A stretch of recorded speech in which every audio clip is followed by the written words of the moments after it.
Бейнеролик Brixbet компаниясының қолдауымен түсірілген жоғары коэффициенттер, жедел төлемдер, оперативті қызмет және әрине жандос промокодымен 100% бонустар сіздерді төмендегі сілтемеде күтеді.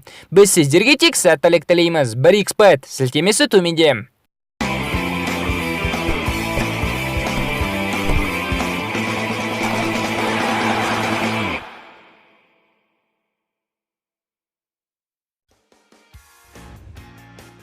Футболшылардың симуляциялары заманауи футболдың бір бөлшегіне айналды. Қазіргі кезде бұндай актерлық әрекеттерді тек қарсы қақпа алаңындағы шабуылшылардан емес, алаңдағы барлық 11 футболшыдан да күтуге болады. Бүгін футбол әлемі заманауи футболдың ең басты симулянттарының символикалық құрамын ұсынбақ. Арнамызға жазылып, қоңырау түймешесін басуды ұмытпаңыздар. Ал біз бастаймыз. Қақпашының симуляциясы деген сөздер сөзсіз баршамызға бір қалыпты естілмейді. Алаңдағы басты ойыншылардан бірі болса да, қақпашыларға актерлық шеберліктерін көрсететін мүмкіндіктерде болмайды.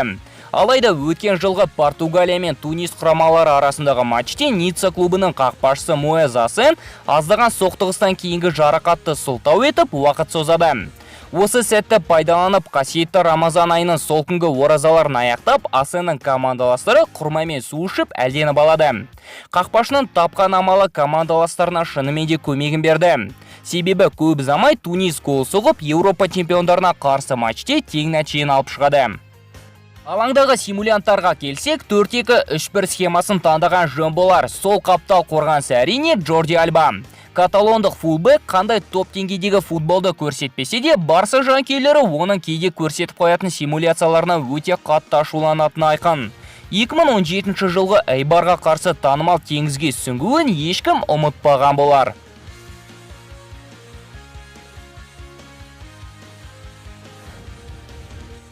Он қаптал қорғаушы әрине Дани Алвес. Әрине Алвес соңғы кездері актерлық қойылымдарын азайтса да, 2011 жылғы классикодағы дәл осы эпизодты футбол жанкүйерлері көпке дейін ұмытпас.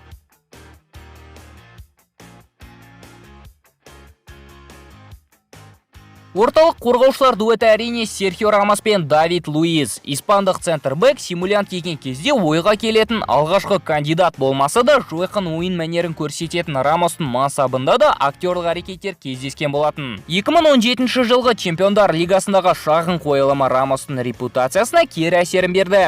Ал бір жыл бұрынғы Шахтерға қарсы мына әрекетін бас төреші еш бағаламай қойды. Давид Луис болса, осы төрттіктегі басты Ди Каприо десек артық болмас. MU-ға қарсы танымал қойылымын әрине баршамыз әлі күнге дейін ұмытқан жоқпыз.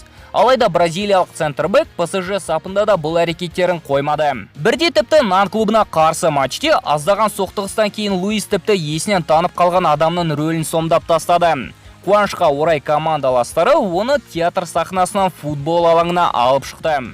Орталық жартылай қорғаушылар дуэті әрине Серхио Бускетс пен Сеск Фабригас. Бускетс соңғы жылдары симуляцияларын азайтып, өзінің басты жұмысын тиянақты атқарып жүрсе де, 2010 жылғы Тиаго Моттамен болған эпизоды мансабына пайдасынан зиянын көбірек көрсеткені белгілі.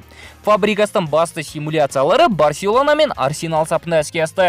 Алайда ең танымалы Севильяға қарсы осы эпизод болар.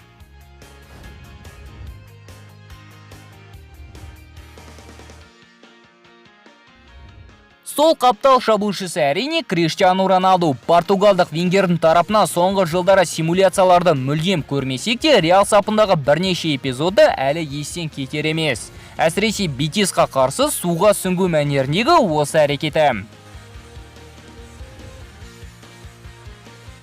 Орталық плеймейкердің позициясын әрине бүгінгі құраманың басты жұлдызы Неймар алады. Бразилиялық ойыншы әлі Сантос сапында өзінің қойылымдарын жиі көрсететін. Ал Барселонаға ауысқан соң өзінің актерлық талантын дамыта түсті. ПСЖ-ға ауысқан соң симуляциялар азайып, Неймар есейді ма деп едік, Ресейдегі әрекеттері мундиалдың басты хит тақырыбына айналды. Он қаптал шабуылшысы әрине Арьен Роббен. Голландиялық вингерді Германияда Нидерландтық дельфин деп атайды. Бұлай дейтін себеп шынымен де жетіп жатыр. Баварияның кезекті ойындарында Роббен әр сәтті пайдаланып, пенальти үшін қойылым көрсетіп қалудан тайынбайтын. Ал Мексикаға қарсы танымал симуляциясы тіптен хейтерлердің көбеюіне себеп берді. Және де орталық бомбардирдің позициясы Луис Суарес. Луистің симуляцияларынан қазір тіпті толық кітап жазып шығуға болады. Аякс сапында да, Ливерпульде де, тіпті Барселонада Суарес әрқашан актерлық қойылымдардың патшасы болатын.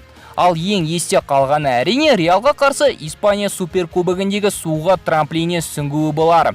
Реал ойыншылары төрешіні көндіруге тырысса да, рефери пенальти қойды. Алайда Суаресде бұндай қойылымдар жинағы әлі де жетіп жатыр. Қайткен күнде де симуляция футболдан бір бөлшегіне айналды. Алайда футбол жігіттердің ойыны болғандықтан онымен барынша күресу қажет. Комментарияға лайықсыз пікір жазбас бұрын шындыққа тура көзбен қараңыз. Бүгінгі құрамада Реалдың да, Барселонаның да, тіпті басқа клубтың да футболшылары бар. Сондықтан керексіз комментарий жазғанша бұл құрамаға қандай футболшыны қосатын едіңіз? Ойларыңызбен бөлісе отырыңыз. Бейнероликке 3000 лайк жиналған соң симуляция мүлде жасамайтын антисимулятордың құрамын жинайтын боламыз. Олай болса, іске сәт. Келесі кездескенше достар, футбол бірінші орында.